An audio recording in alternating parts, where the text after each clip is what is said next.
दहेज। स्नेहा के बेटे की शादी शिल्पी से होती है। शिल्पी दहेज में हर सामान लेकर आती है जो पहले से ही स्नेहा के घर होता है। ये सामान स्नेहा के पापा ने उसे दिया था। अरे शिल्पी, मेरा टीवी क्यों हटाया? क्यों हटाया मतलब? अरे बड़ा और अपडेटेड टीवी है ये। स्नेहा को गुस्सा आता है और वो शिल्पी के बड़े टीवी के बगल में अपने पुराने जमाने का टीवी भी रख देती है। बड़ी आई अपडेटेड वाला।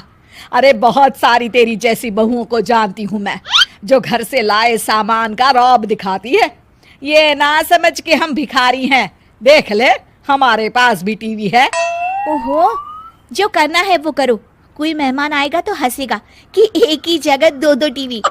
हंसने दे, दुनिया भी तो देखे कि सिर्फ तू नहीं, मैं भी दहेज लेकर आई थी।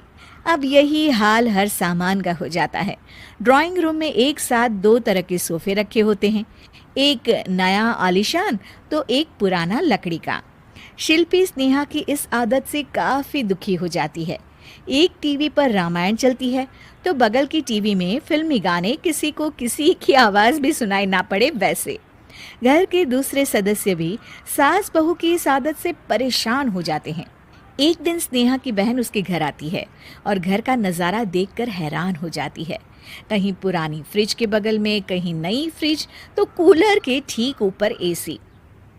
अरे स्नेहा, ये तूने घर की क्या हालत बना रखी है? बहू रानी, तू तो नए जमाने की लड़की है, फिर घर को कबाड़ी बाजार सा कैसे सजा रखा है? नया फैशन है क्या? देखिए ना मौसी, माँ जी अपना पुराना सामान निकालना ही नहीं चाहती। वो सोचती है कि उनका ही सामान घर में रहेगा। अरे बहन, तू इस मामले में ना बोल तो ही अच्छा है।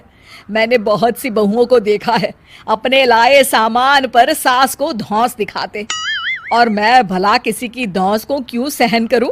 मेरे पास तो सारा सामान है, और वैसे भी क्या कहते हैं, ओल्ड इज गोल्ड।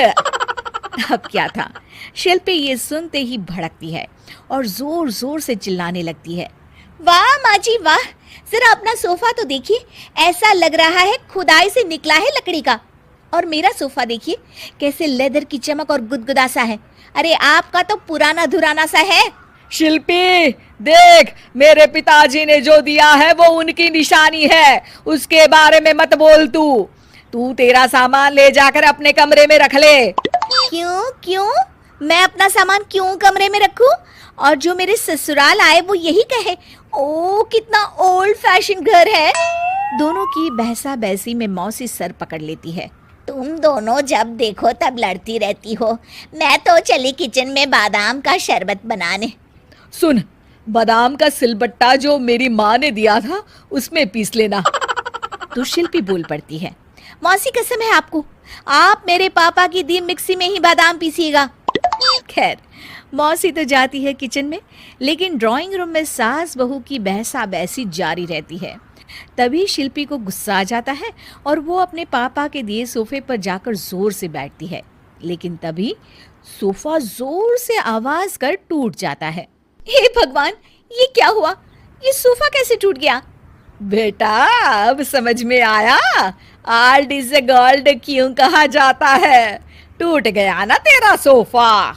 तभी किचन से जोर से आवाज आती है और मौसी काली पीली होकर किचन से बाहर निकलती हैं।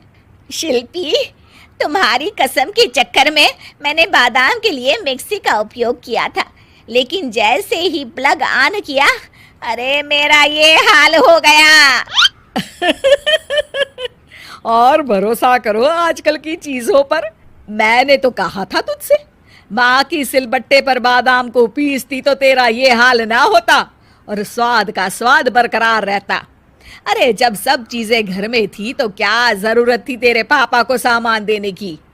वैसे भी बहू, आजकल दहेज वही मांगता है जिनकी खुद की काबिलियत नहीं होती। आप ठीक कह रही हैं माँ जी।